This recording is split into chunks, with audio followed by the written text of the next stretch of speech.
Good morning. This is part 2 of the series of webinars. I originally did the webinars for Wiley on their webinar software, but I decided I wanted to do it with YouTube also to create my own personal ones using my own software. For one reason mainly is because I can use multiple applications here and easily go back and forth between them, which I cannot do so easier with the webinar software they're using. So today I'd like to talk about structure searches with NIST MS Search and also using MS Interpreter. But first, my name is James Little. I'm from Kingsport, Tennessee. I'm a retired research fellow from Eastman Chemical Company. I worked there for 42 years doing unknown identification and reverse engineering of mixtures, mainly by mass spectrometry, but I also did NMR and infrared. Now I'm a consultant for MS Interpretation Services, which is my own personal company, which I'm the only employee. But doing these identifications over the years, I learned how to do many other techniques, including LCMS, chemical ionization, and many others. And I've referenced those to my final slide in this presentation. Will show you the webinar will have the references, and they're linked to my website. So I have an extensive website with a lot of information there. And I worked for Eastman Chemical Company, as I said. It's a large company of 14,500 employees, over 50 manufacturing sites worldwide, but I worked in the one in Kingsport, Tennessee. But more importantly, with respect to these talks, is the fact that we had 50 mass specs networked worldwide. And that allowed us to share software such as the NIST software between us and use that tool to add things to our own user libraries, to share our expertise. And so that's what I'm really sharing in these 5 seminars that I'm presenting over YouTube. Today, we'll mainly be talking about the structure search, but in the past, in part 1, we did the spectral searches using the NIST search software. The third one that we'll talk about is AMDIS for using their processing software to do complex mixtures to background subtract automatically before sending to the program for searching. Part 4 also we'll talk about the hybrid searches. That's an exciting new area to me that allows you to use a different type of search to greatly expand the use of your database for finding similar compounds. And the final thing we'll talk about is creating and sharing user libraries, and that'll allow you to, it'll show you what we have done at Eastman Chemical using the NIST tools to share our database, and they're updated nightly to sharing between the different locals and remote sites. As I said, there are handouts for the sessions on my website with all the other resources that I've mentioned. And you need to go to those handouts because it has the very detailed information on how to set up your software. The software is all about having the settings correctly picked to do the search correctly. And that's all on my website, Little Mass Spec and Sailing. So what do we talk about today? Well, we're going to talk about setting up the library search options and how to save the configuration we get through so you won't lose it. Importing structures from vendor programs, drawing programs.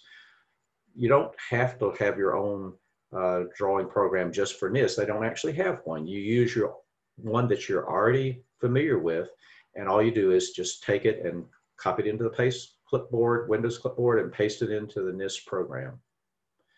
We're going to talk about searching for similar structures, exact structures, using the compare window to view these compared structures that we bring up, that we find from our searches. We're going to talk about MS Interpreter, which is a great program for correlating substructure and isotope ratio to ions that appear in the spectrum and telling you where they originate from. And finding model compounds using the software. And finally, you can also do accurate mass using MS Interpreter with some extra capabilities there. The NIST software has a lot of good documentation. They have manuals. You can hover over a command and it'll tell you what it is, just the function of it within the software. You can go to the help screen. It'll tell you internally what it is. And also have a lot of resources on my site for doing that. So take advantage of those if you want to learn more. Because what I will show you today is really just an overview to get you started, and then you'll have to go to my handout to set up the settings, but there's so much more you can do with these programs if you want to put a little time into it. The NIST software is very Windows compliant. So things that you can do out of the Windows programs, you can do within the NIST programs. In particular, today we'll use the control button and the left mouse button to select multiple items so we can send them to compare them or whatever you want to do, send it to other programs. The other thing that we'll find very useful today is that after you get through with a search, as you can see here, you have a bar above the search results. It's always usually sorted by the match factor with respect to the structure, but you can sort by other parameters that you might think are useful after you do the search just by clicking on the bar.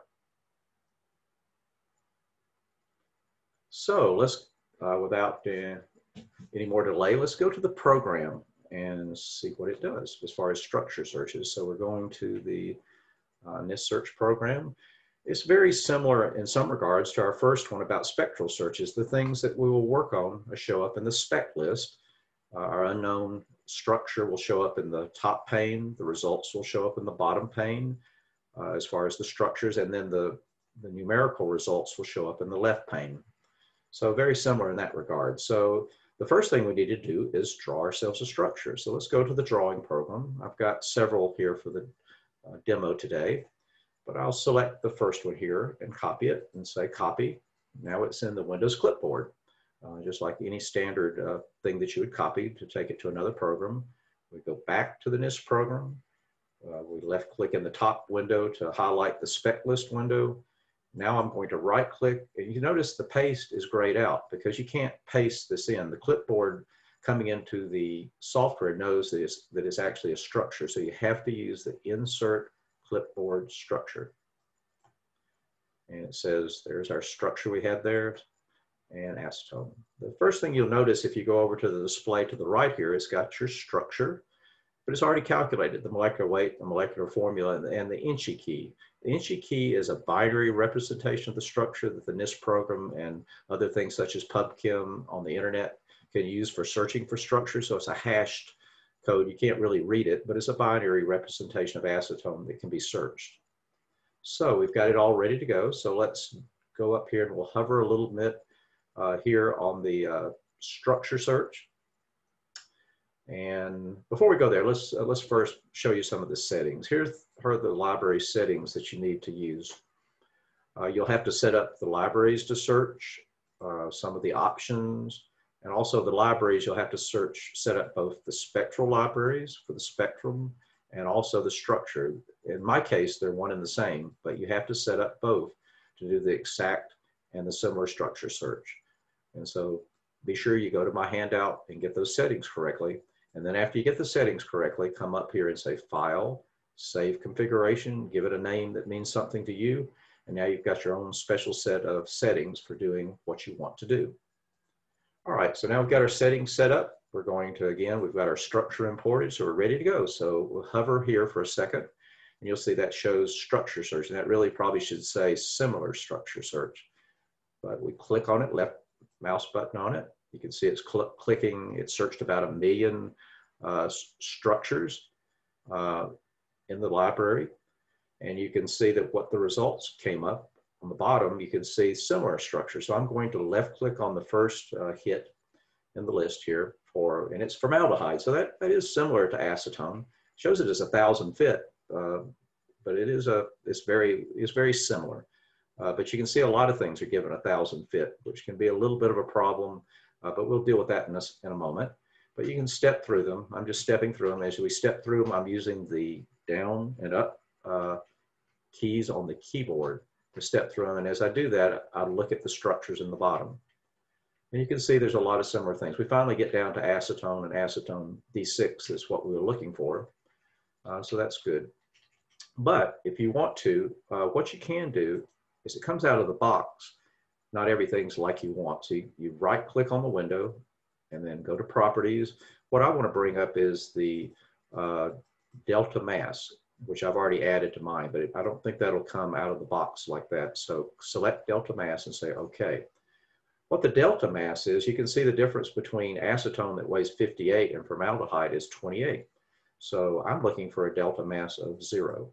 And so there's my acetone peak. And so if you sort it, you can just click on the sort if it's down far in the list. do delta mass, and go down and find the zeros will all be together, which would be, in this case, be the acetone.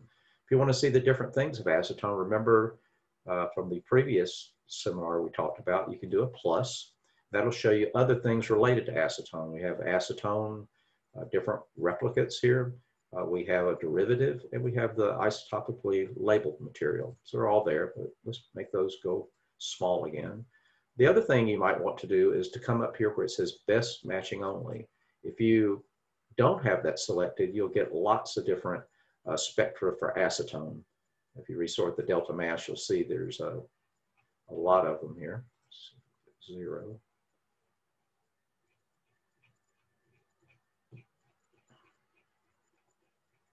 So you got more than one here, but if you click on this, it only brings up one structure similar that would have acetone as its CAS number. So it just gets rid of duplicate CAS numbers, which gets rid of duplicate structures. So I usually keep that on. So that's a good thing to have on. So now we've done, that's a similar structure search. I want to show you how to do an exact structure search, okay? So to do an exact structure search, it's a little counterintuitive. We're going to come up here to our library search options, and we'll go over to our search tab, and we're going to select Inchy key. And the Inchy key means it's going to use the Inchy key for what we brought in, the acetone, and it's only look for things that have that Inchy key when it does the search. But you'll notice here it's actually an EI identity search, so it uses the databases that you use for the spectral search to do that. You say okay, and when you do that, you'll come up here, and we're not going to do the structure search now. We're going to do the library search because it's searching the Inchy key, which is a different part of the program. So just a little counterintuitive, but very valuable. So hit go, and you'll see that it only finds things that are acetone. It has the deuterated acetone, deuteroacetone, acetone 18, but they're all just acetone. So if we click on the expand button for the acetone, you'll see your same replicate. So now you've taken it from a very large list to a very simple list if you're looking for an exact thing. The similar is good if you want to know for things that are similar to your structure, but they might not be the exact thing in the library. You want to find some model compounds. So we have a similar search and we have an exact search. So that's the basics there of how to do your structure searches. So let's go back to the PowerPoint presentation here and talk about a couple other topics here. Let's step down. Let's go down a little bit here. Pardon my second, I need to get down a couple of slides. Okay, we need to talk about the libraries that do have structures. We have the Wiley database that has 815,000 entries and associated structures, the NIST that has 350,000. We also have the Eastman library, which is, in this case has 50,000 entries in it. You'd think, well, that's not very important because it's only 50,000 entries, but it's things that are very important to our company, like things in other people's products, things that are our products, things that might show up in environmental samples in support of our R&D efforts. So it's very important to us. So I'd highly encourage you to come to our 5th session where we talk about creating user libraries and sharing those across a corporate network and have them updated even nightly. Which one should you search? I say you should search them all, the Wiley and the NIST and your user libraries. And the Wiley and NIST libraries are broken down into separate components, also separate libraries. You can search way over 100 libraries with the NIST search, so the number is not really a problem, and it just sums the data. But the Wiley 12 main is the best spectra for each component, but it's also spectra, I said here, not spectrum, but spectra. And then the replicates are ones they think are not quite so higher quality, but they might be more similar to your instrument for one reason or another. So I like to search both of them. The lower quality have less than 4 ions per spectrum. Not so good for maybe searching by spectrum, but by structure, those 4 ions might be very critical to confirming that that's what you saw also. So I like to use this lower quality. It's still very useful. Legacy are things that have been taken out. They're no longer in the database. They've had a very concentrated effort in improving the quality of the database, and they've really done well at that. But they just put the old ones here just in case you needed to go back and see what had been removed if it had been something you had seen in the past. The main has one best entry, and it's subjective. Someone has decided that that's the best out of the 5 or 6 they have. It could be match yours, but maybe the replicate matches yours better. So again, I highly encourage you to use the replicates there. And then of course our user libraries. So we've gotten through that part. We need to go now and talk about MS Interpreter. So let's go back to the software program.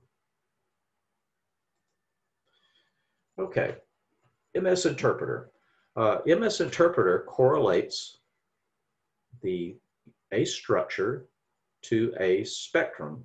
So if we had this, we have this spectrum here that one of our customers has brought into the laboratory, wants to know if it's consistent with his structure, probably wants it added to the library sooner or later if we agree. We might have supporting information such as NMR infrared, but whatever, we need to somehow get a structure correlated with the spectrum.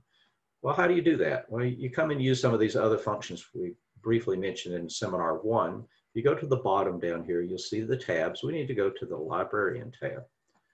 The librarian tab again shows no structure here, but we will go over to the drawing program. Here's our proposed customer structure. We'll select it. We'll say copy it like we did before.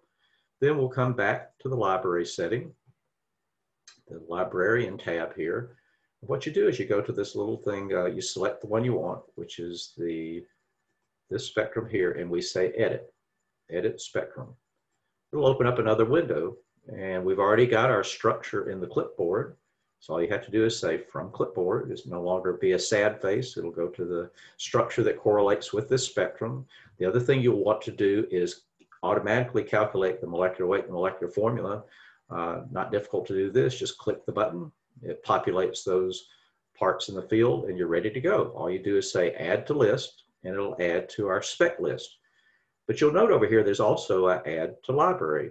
This is where you would, if you wanted to add it to the library, you just add it to the library of your comments, and we'll talk about that in detail in the webinar 5. But for now, we'll just add it to the list because we don't necessarily know we want to add it to the library. We want to look at it a little bit. So add to list. If you go back to the spec list, you'll now see that now you have your spectrum populated with the structure also, and the molecular weight, the molecular formula, etc.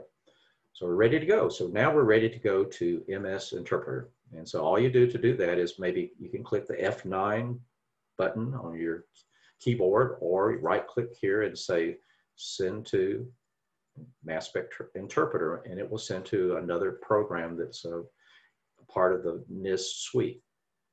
All right, so now we're in the NIST MS Interpreter. What you'll notice first is that there's a structure up here. Part of it's red, and we'll talk about why that's red in a second. But you have to set up settings here. So you have to right click and go options. And again, in the handout, it tells you how to set up all the radio buttons and the squares checked to make it work correctly. You'll probably have to bring up this window won't be open. You'd have to come up here and open that window. To my other screen, we'll bring it back over here. And now it's open, and you have to set up the parameters for it. And in there, it will show you what things need to be clicked to make it work correctly. So when you open the program and you have a structure and a mass spectrum, the first thing is it tells you the best guess for the base peak, which is the largest ion in the mass spectrum. And in cases here, it's 245.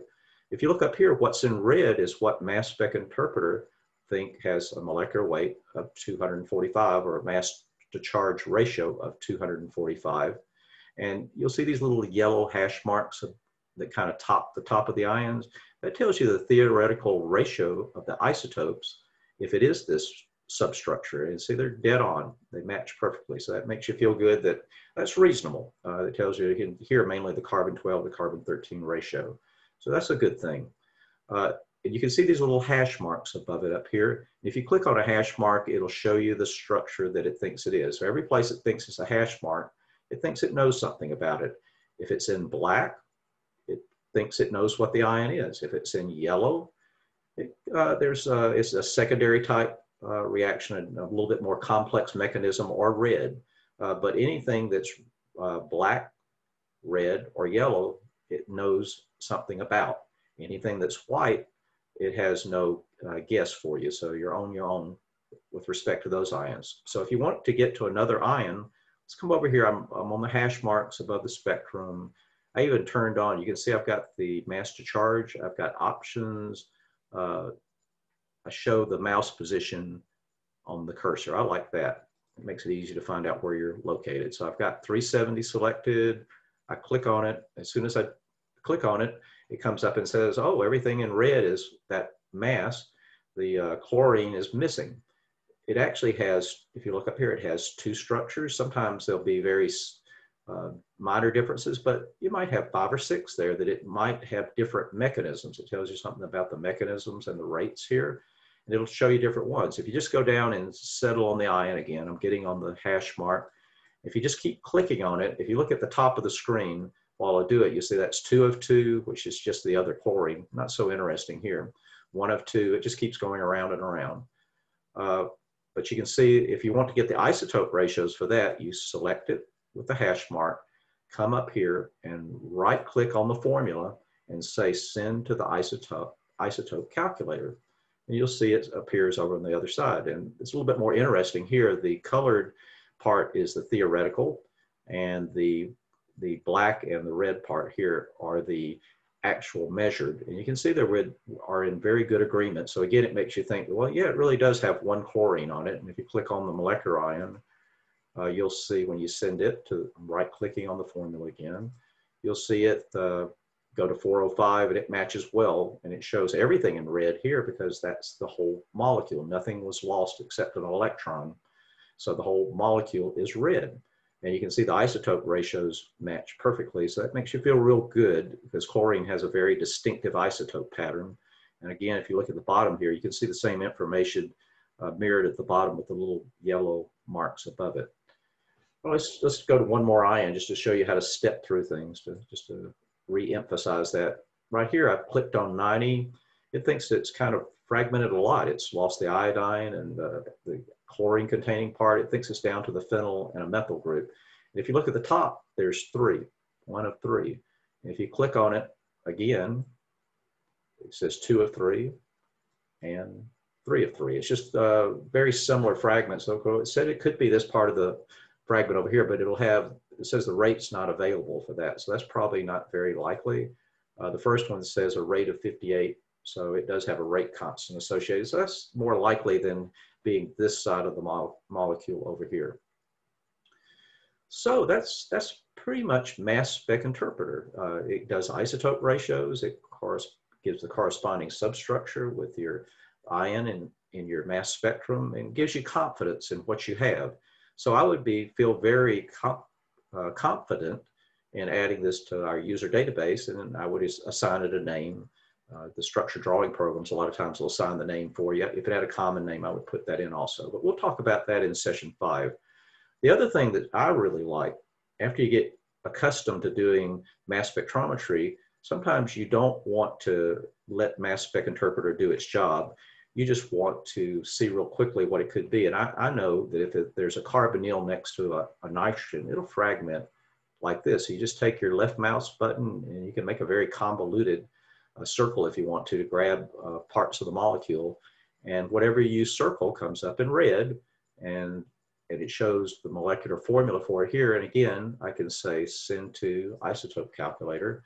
That would make me feel good that that's what it is. And a lot of times if I know the fragmentation, I know it's a loss of chlorine, I know it'll fragment there, then I look at the things. I like to say everything's in black. It's a really good indication. It's probably likely that it could be what it is, but this ability to do your own substructures I find very handy. So let's go back to the program because I just want to mention one more thing there about that. You can send, let's just go get something out of the name search. Remember, click names at the bottom. I put in aspirin here. It's already found it. I'm going to right click on it and say send to mass spec interpreter. And there you go. It brought the base peak in. It brought actually the 180 here, molecular ion here. And you can see that everything's in black, and so it makes sense. But the thing about this is you can learn using MS Interpreter. So take something that's in the database and just click on it, and it'll tell you the mechanisms of how things are formed. So I find it a very good way to teach myself fragmentation about molecules that I'm not aware of. So I'll do a similar search to find similar compounds. I'll send a few of them to MS Interpreter, and now I feel like I have a knowledge base to begin proposing structures, etc. So that's that part.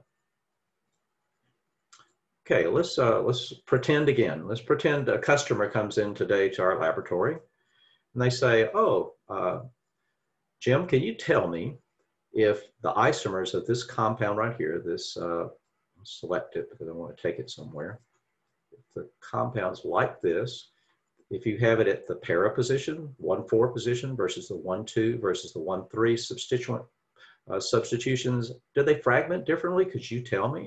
And I said, "Oh, I don't know, but let's go find out." So I'll copy this into my clipboard. I'll come over to the NIST search, come up to the spec window, and I'll just paste it in. So remember, not paste, but insert clipboard structure. And we have it there. Oh, so, okay, it jumps to the top. It's always the first one is the last one you entered. And now we have our structures, calculate the Inchi key and the molecular weight, molecular formula. Here, I don't want to do an exact structure search because I'd have to do 3 exact structure searches. I just want to do a similarity. But I know I'll probably find a lot. So I'm thinking, is there a way, can I cut it back? So I'm going up and looking at the library search options, and I'm going to go to constraints. I know that what I'm looking for, if you look up here, weighs 152 from where it brought it into the program. And I'm going to search by things that only weigh 152 to 152. And so I've got it selected. Again, I mention again, I want to do a similarity search here, a structure search, and not an exact structure search. Make sure I have my options set up correctly here. Take off the Inchi key. Okay, so I'm going to do the similarity structure. I want to search on it. You can see constraints are being used. You can always tell what's being done in a spectrum. It says up at the top here, it tries to tell you I'm doing a structure similarity search, and it's constrained by the molecular weight. It also tells you in the bottom corner here what it's done. It's done a structure. The next type of search will be an identity. It tells you the current plus the next if you don't change anything.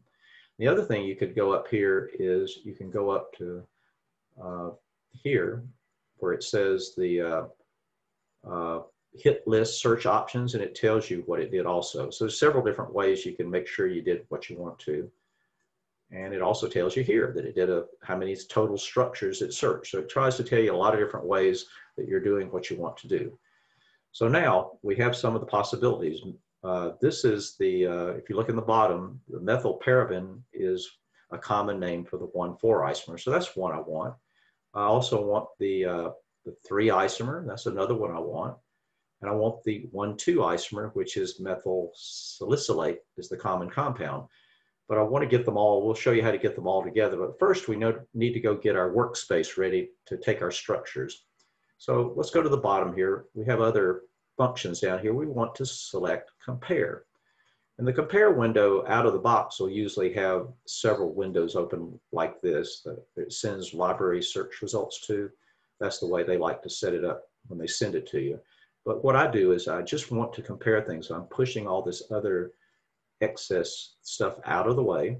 So now I've got just the ones that I want to compare. I right click on it, go to properties and see if it's like I want. I'm going to turn it off so it quits overriding the contents of the list with the new library searches or structure searches. I didn't want it to do that.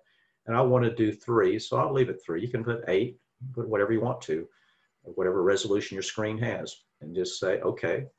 All right, now I got it like I want it. So what I want to do is I want to clear this up. I've got stuff in there I don't necessarily want. So I make it go away. And then I come over, and again, I select the methylparaben, which is the 1,4 isomer. I select the 1,3 isomer, and I select the 1,2. And how I did that is I held the control key on my keypad or on my, my keyboard. And then while I did that, I left mouse click, separated the 3, selected the 3, and now I've got them all highlighted in blue. And you could just say right click and send to MS Interpreter, if you, not MS Interpreter, but to the compare window. But I'm just going to right click and say copy, and pull them all on the clipboard. If I came over to the compare window, there was something already there, I would say clear. You could do that and it still wouldn't throw away what's in your clipboard window, but I'll paste it in now. And now we have our 3 isomers. And if you look at them, you can expand all the windows. We didn't really talk much about expanding. You could expand things in MS Interpreter, you can expand them here. But I'll zoom back out. I just left mouse click and expanded. All the spectral windows within the NIST software in general can be expanded by left mouse clicking and expand also the vertical and the horizontal axis. But here we can see that the biggest loss is 31. And that's for this loss of the methoxy here. So this is the base peak, it's 121 here. And here we have 121 also. So often 1,3 and 1,4 isomers do not fragment differently by mass spec. They just have different retention times. So maybe without a standard, you might be confused which one is which, but often the ortho isomer has something called an ortho effect. And it's just because this hydroxy and this methyl group are very close together in space. And so instead of losing 31 for the CH3O, it loses this hydrogen plus that to lose 32. So it's shifted. And also the 92 peak was shifted. So if we wanted to get that, you could right click and say on that spectrum and say send to MS Interpreter.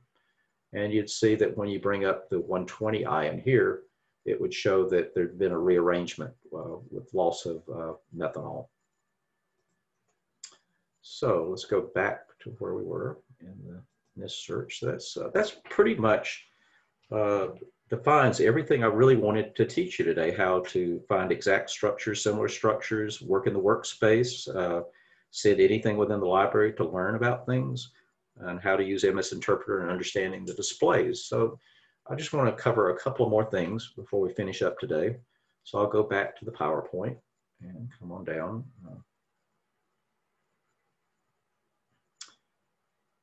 The other thing that MS Interpreter can do that's very interesting is you can bring accurate mass electron ionization data in for the MS Interpreter to look at for you. You have to correlate your structure like you did before, and then you just click on things just like you did in the other case. But instead of just having the, you'll have the formula calculator.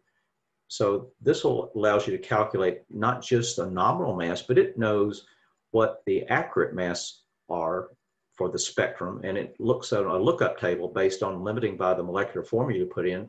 It'll tell you what the error is. So you might have 3 fragments, but the one with the lowest part per million error, it could be sub-part per million. For this is from an Orbitrap, less than a part per million, and it'll tell you, it'll sort them out for you, the best hit by molecular formula by the lowest part per million error. So that's a real powerful capability to determine the molecular formula, not just the molecular weight of fragments in your spectrum, and do it with, in some cases, less than part per million error. When you bring things into the, import in things in the program, we talked about it a little bit in the first seminar, you'll need to specify, if I bring some of my accurate mass data in, it might have 20 significant digits to the right of the decimal, which is way too many. I usually cut it back to around 4 when I import it. It'll just make it simpler to look at the displays. They won't be extended with lots of different masses to the right of the decimal down here. So that's another thing if you have a time-of-flight data system or a time-of-flight mass spectrometer. So what I wanted to talk about last was the references. I have lots of different references on how to do things such as chemical ionization. There's documentation for all the handouts here. There's the manuals, the most current manuals for NIST and AMDIS I keep on my website as they update them. So I think a lot of resources you'll find useful. The last thing I'd like to say is thank you so much for the Wiley people in encouraging me to do this series. I've learned a lot myself doing it. I hope you will learn things from it also. I'd like to thank Dave Sparkman. He's a professor at the University of the Pacific in California. He also teaches a lot of mass spectral courses on EI interpretation, which I would highly encourage you to learn more EI interpretation as you become a better spectrometrists, you need some courses that would help you, or books. I would highly encourage you to learn more things. The other person is Steve Stein, his very talented group of programmers and researchers at NIST for creating all this software and sharing it for us and offering their databases. And of course, for the Wiley people also for creating such a large database of very useful information. So you have all the nice tools, but you need something to populate. So you have to have libraries, and then you have to have software to make the whole thing work. So in conclusion, I'd like to say these are all very powerful capabilities to find model compounds, to search and identify unknowns by just pushing a button. It's amazing. You push a button, and in a second or two, you're going to have the best hit for the spectrum. You're going to have model compounds. You'll find this in the database. But if you push the button and you think you have something identified, be cautious. Certain things that have the same molecular, have the same spectrum might have different molecular formulas. There are things that just look similar. So always make sure you consider your sample history to make sure that it makes sense to you. You might have to buy a sample. You might have to synthesize a small amount in a mixture by a known reaction and then use the chromatography to see if your spectrum matches the others, and including the retention time. So, but just don't arbitrarily send something out, because your customer will lose confidence in you if you just send out things that don't make any sense without at least pointing out it doesn't make a sense. So talk to them and use what they know from other information as far as NMR or just all kinds of, where did the sample come from, what type of process, etc. So use other information, because really the software in the databases are an aid to identification. They're not the final say-so. The person that interprets the data has to make the final determination. So thank you again for sharing your time with me today, and we'll see you in the next seminar.